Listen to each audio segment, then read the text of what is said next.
Hey guys, Awkward Hybrid here. Part 3. Let's do this. So, on frickin' Sunday of my Universal stuff. Now, we didn't go for the whole day like the earlier times. It was just from we went off at noon or something because, we're tired, our legs hurt. Naturally, we're gonna wanna, take a little bit of a break. So it's Sunday, right? And the place is naturally going to be more crowded and at noon or 11 o'clock.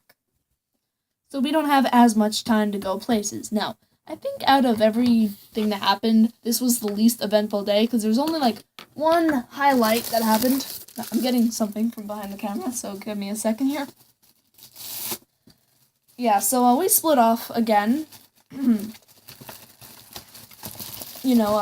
Michael and Dad wanted to go on a Minion ride while I had to, stay behind or whatever. And because there was a caricature thing, and it was $15 for one person in black and white, and it was $26 for two people, and $25 if you wanted it in color, $30 something. I don't remember the prices, but yeah, I'm waiting in line for a while because it's there's this family that's, I don't know, it's this couple with their children. I'm just patiently waiting in line for a while, and then there's this guy in front of me, and I admit he looks very nice. I didn't even talk to him. It was just more we got eyesight, we had eye connection for a few seconds at a time, and then that was it, and he was made aware of my existence by just awkwardly hovering around with the $20 bill in my hand. And but yeah, he was with this other girl who was about the same age, so maybe they were related or dating or friends. I honestly don't know, and I didn't try to stalk them either. I'm just waiting for a caricature. And eventually it's three people in one booth. It's not that crowded. It's a row and then there's a bench, and I eventually get to have it done. And I sort of squeeze over because there's only one entrance unless you want to climb over all their art supplies and possibly damage something. And I start having the caricature done. And the man up there, he had a badge on. His name was Tom. And he's one of the nicest men I've ever met. Not Andre level, he was still pretty goofy and such, and he's drawing it out and such. You have some very big eyes. And I remember seeing there were a few caricature booths around the park, and there was one of Elijah Wood who had these giant eyes. And it's oh, am I gonna have Elijah Wood eyes? And yeah, that's what I'm holding in my plastic wrap. And it got a little crumpled because I had to roll it up. And then I think I don't know, it was mostly protected from the weather and such, but yeah, here it is. I don't know if this is really coming on camera all that well, but yeah.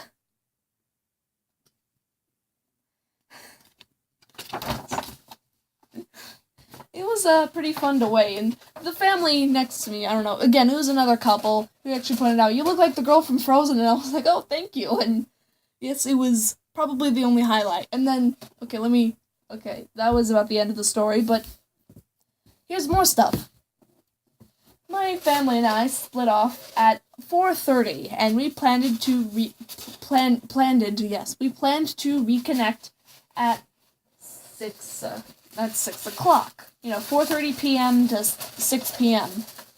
I was waiting, for a while, but I eventually got my caricature finished at 5:10, meaning I had 50 minutes to, wander around. And I get lost very easily in parks. Naturally, this is not going to be a good idea, so I'm staying within this little zone, this walkway, because I knew that I would get lost, and then they'll have to go to every security man. Have you seen this red-haired girl? And yeah, that never happened. I'm sorry for the ruckus right now. So I'm sitting around on my phone, just waiting. I'm talking, to that same friend earlier who I told about the murder case. And I'm telling her yeah, things are great in here. But yeah, that was probably one of the only, the most boring day. And then Monday happened. Monday was the day we had to leave, and we had to get out of the hotel at around 11 o'clock. And, frick, yeah, I forgot this other thing. On the night we came back from the hotel, we were buying something, and I was buying some, frozen yogurt with, sprinkles and, Mike and Ike's on it. I didn't want to, overkill on the toppings, and we're, talking for a little bit to the guy at the cash register, and his thing said Raymond or something, and he had, a slight accent, but yeah, I don't know, we were, splitting up, and I was like, thank you for your time, Raymond, and he actually went, hey. So yeah, Raymond is also on the list of people, but out of everyone, my favorite man, who I will bring up soon enough, don't worry, my fellow viewers. So, yeah, we had to leave at 11, we, get our stuff, we get a taxi over to the airport, and, I don't know, no one really talks. I have the copy of The Shining in my hand, which, by the way, if you want to read the book, it differs wildly, if you want to see from What's the Difference and Lost in Adaptation, just a quick shout out, sorry. Anyway, I'm reading the copy, we eventually get to the airport, and this connecting flight goes from Orlando, Florida, to Charlotte, North Carolina.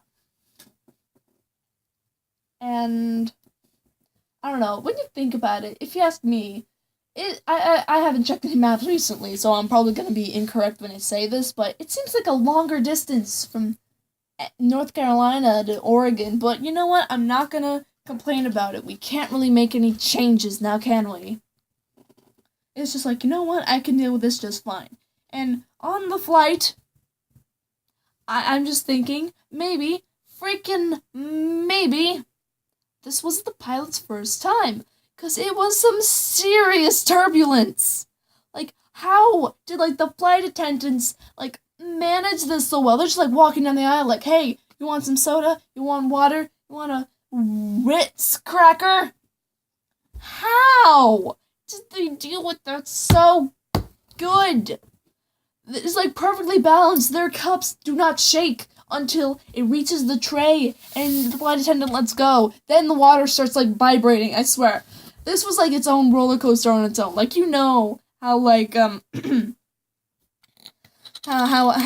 in roller coasters, I'd been on a few, in the past few days, so I was aware of what this is. But, when it's, you go up the ride and it's, it feels like you're being pressed down. There's, some invisible weight of air pressure on you. And then right when you're about to make that decline, you get that feeling in your gut, and it's sort of oh crap, I'm falling. I felt that so many times. There's so many dips and swerves, and I'm just, staring straight ahead at the seat ahead of me, just, gripping onto, the frickin' armrest, just, I wasn't making any noise, of course, because I hate disrupting people in an environment that you can't escape from for hours.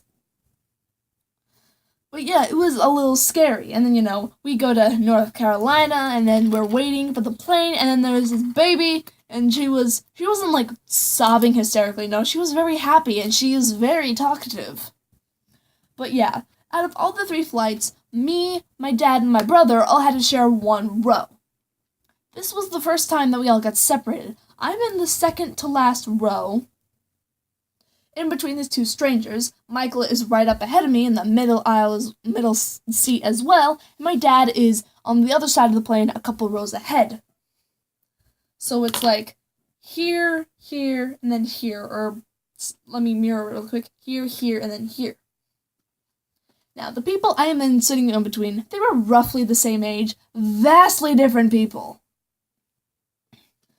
Now, the woman to my left, or my right, the woman to my right, in the aisle seat, is this, she's this blonde woman, late 20s, early 30s, she's pretty sophisticated, with, a mild sense of humor and a little bit of sass, because, when you have your laptop out and it's pretty dark on the airplane, naturally, there's going to be a little bit of a brightness effect, and naturally, a couple of eyes might lean over and get a little glimpse on what's to show. And yeah, she seemed like a pretty sophisticated businesswoman with some, JavaScript stuff. And I did get a glance of her Twitter, and I will not say her name because I am a person who respects privacy some of the time. And yeah, and I'm also a very self-conscious person. So when I got a glimpse of one of her messages, which was, oh, nothing, I'm just on a flight with a lot of turbulence and toddlers and babies, and my head is just like, oh, geez, she probably ranted about me earlier. Oh, God, okay, I forgot to put on deodorant earlier. She probably went on that. I shouldn't be worrying, but I do. So yeah, she's sophisticated with a bit of sass. Guy to my left. The guy to my left. Again, roughly the same age, late 20s, early 30s, and he has and he's wearing jeans and the suit coat, but then has some, I don't remember what it was, but it was sort of sword and flame and guitar stuff t-shirt.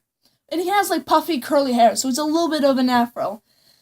For almost the entire flight, he is rocking out to whatever songs that he's listening to. And it's not bobbing your head to the beat or tapping your head. No, it is his own self choreography. Air guitars were the minor part. And the best part is that after one of the songs, he's in his own world right now, he owns the plane, and I'm smiling behind my hand. I'm not trying to laugh at him openly, I'm just again, I'm not even making noise, just like that. I'm just no, his song is ending, I can see that from his body, I should just sit still and be sophisticated. He taps me on the shoulder. I repeat, taps me on the shoulder. I look over, so I'm like, what, did he think I was making fun of him? Takes out one of his headphones, offers it to me, and says, hey, do you want to listen to the Spice Girls?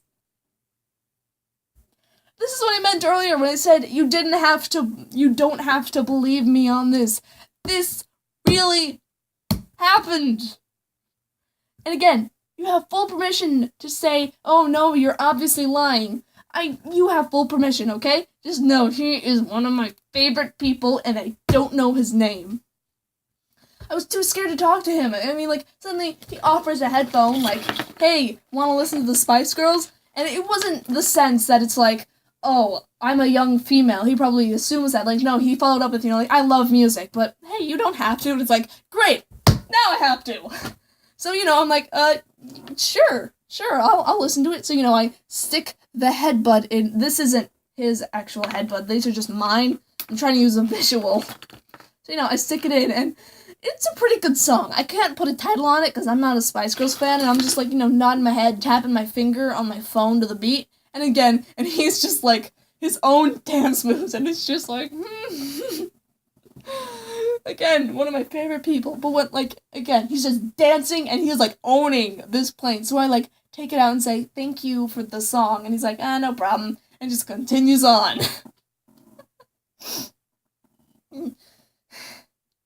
Yeah, from the, aisle, not the aisle seat, but, the row next to us, there's this, really young, 2-year-old girl.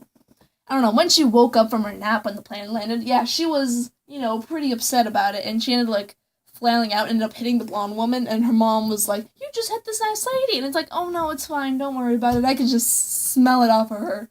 Oh, she doesn't like this. So yeah, we eventually, my dad and brother and I all reunite and get off the plane, and I'm looking back, because this guy, I don't know, I'm not saying he was following us, he was heading in our general area direction for some time until we left, when my dad's friend was there, and we tell him everything that's happened to us. On the entire, from the drive to the airport, to home, straight up everything. So that was my, Florida trip. If you like that, leave a like, subscribe, upload videos on the 7th, 14th, 21st, 28th. Shall see you next time. Later. Spice Girls!